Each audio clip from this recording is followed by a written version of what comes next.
Hi guys, I'm Diansu. Before the show begins, if you enjoyed this video and want to see more like it, subscribe and hit the bell for notifications whenever I release new content.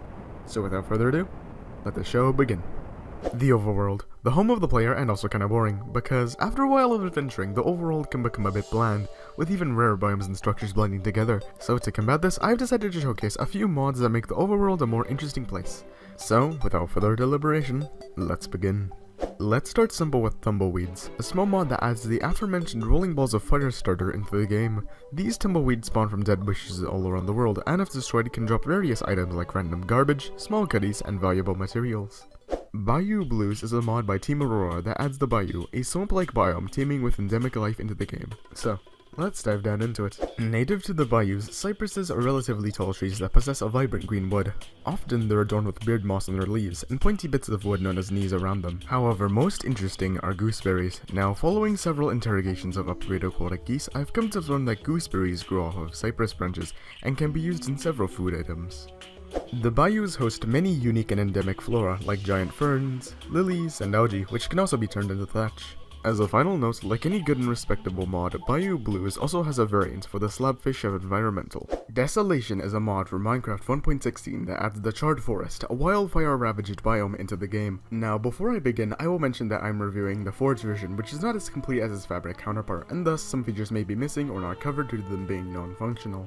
The face mask is the quintessential item for anyone who wishes to enter the ash-laden environment of the Charred Forest. For you see, without this piece of gear, any player who enters will receive weakness and mining fatigue, which can prove to be quite annoying to live with. The Charred Forest is a grim biome added by Desolation and home to the charred trees, a dreary variety of dead tree with a dark grey wood. Among the charred soil, burnt leaves, and scorched grass, you will find patches of cinderfruit, a variety of plant that thrives in the wilburless soot-ridden environment of the Charred Forest. When eaten, the cinderfruit will give the consumer fire resistance for 10 seconds. Throughout the Charred Forest, you will find blocks of ash, a hard-to-remove block that when broken will drop ash piles, a versatile item that can be used as a more effective multi-use bone meal or blinding projectile. Within the depths of the Charred Forest, the Blackened will wander. Scorched skeletal mobs that deal about 3.5 hearts of damage, however are thankfully quite slow and brittle. Upon death, they may drop a heart of cinder that when brewed will turn into a powerful cinder fruit. This item is highly potent and gives the player the cinder soul effect for 1 minute and 40 seconds. During that time, the player will have enhanced speed, strength, and both regular and fire resistance. As a rare drop, the Blackened may drop the Ashes music disc. Here's a preview to those interested.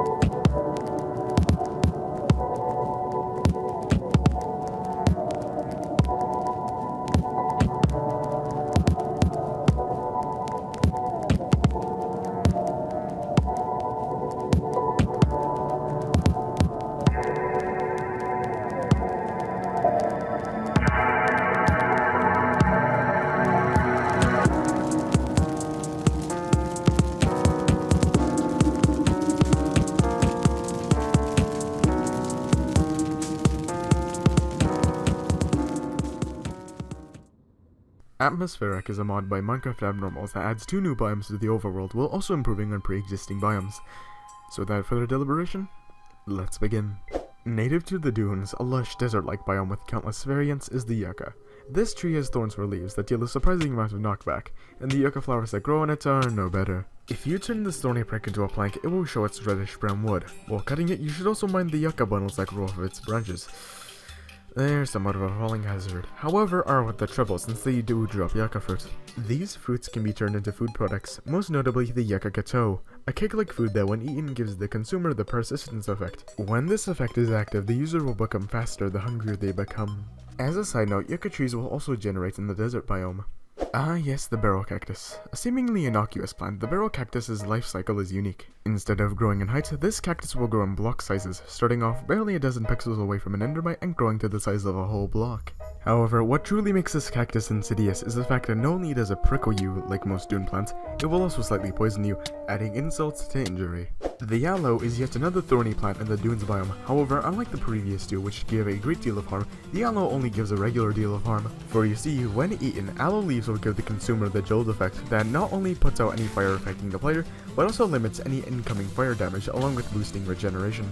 For a more effective gelled experience, you can also use bottles of aloe vera gel.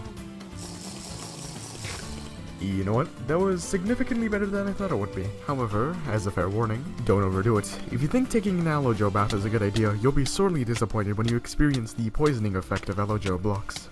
As a side note, aloe veras can also drop yellow blossoms, a stand-in for dandelions in the creation of yellow dye. The Arid Shrine is a small dungeon found within the dunes that contains a husk spawner that defends a dispenser filled with small bits of loot. As a final note, the dune harbors a unique variety of villager.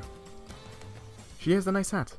The rosewood tree is a somewhat tall tree native to the rainforest, a less hostile, more traversable jungle-like biome. When planked, the rosewood shows its purplish-brown wood. Similar to the rosewood is the murado, a similarly shaped but usually smaller variety of tree. In comparison to its larger neighbor, the murado is much flashier, with flowering leaves and more vibrant wood.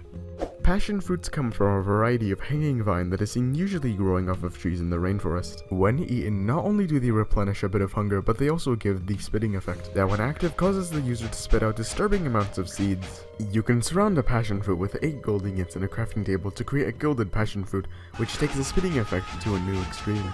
If you brew this, you will get a potion of relieving, which, when active, will give 1 heart of health back every time 1 or more health points are lost, with the amount of health being given back to damage being dependent on the level. Of course, you can reverse this to get worsening, which is the opposite of dealing 1 extra damage for every time you take 1 or more damage, and so on and so forth.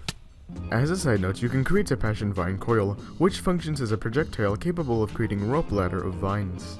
Throughout the rainforest landscape, you will find monkey brushes, a species of flower capable of growing not only on the ground, but also on vertical surfaces. And in the waters, there will be the water hyacinth. Creatures and Beasts is a mod that adds wildlife from both the real world and the depths of fantasy into the game. So, let's dive down into it.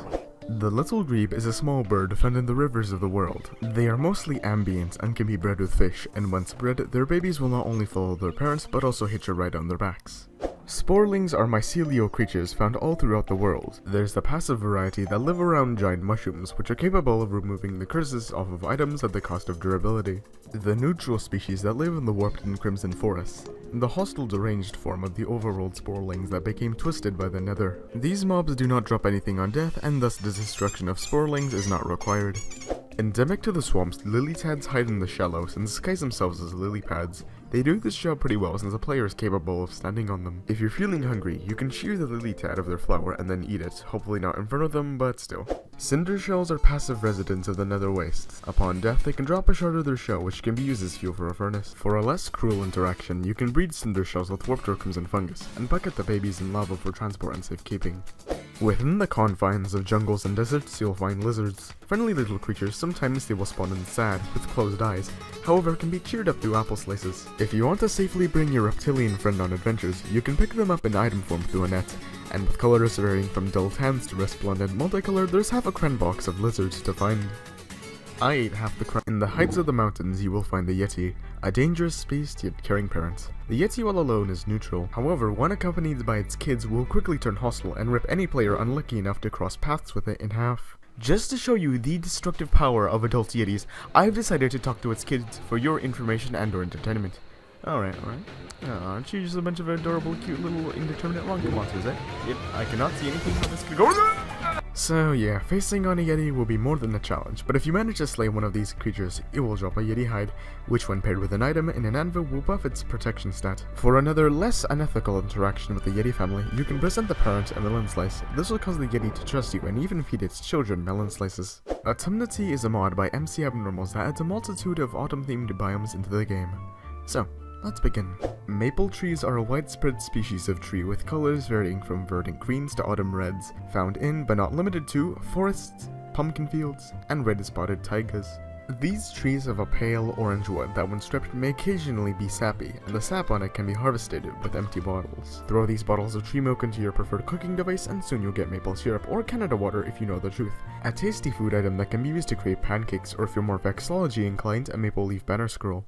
Foul berries are a variety of god-awful fruit endemic to the maple forest. If you decide to make the regrettable decision of eating foul berries, you will receive the foul taste effect, which makes it so that the next food item you eat gives noticeably more hunger than usual, while also clearing the foul taste effect. If you really want to assault your taste buds, you can have a foul salad. I would genuinely prefer eating molten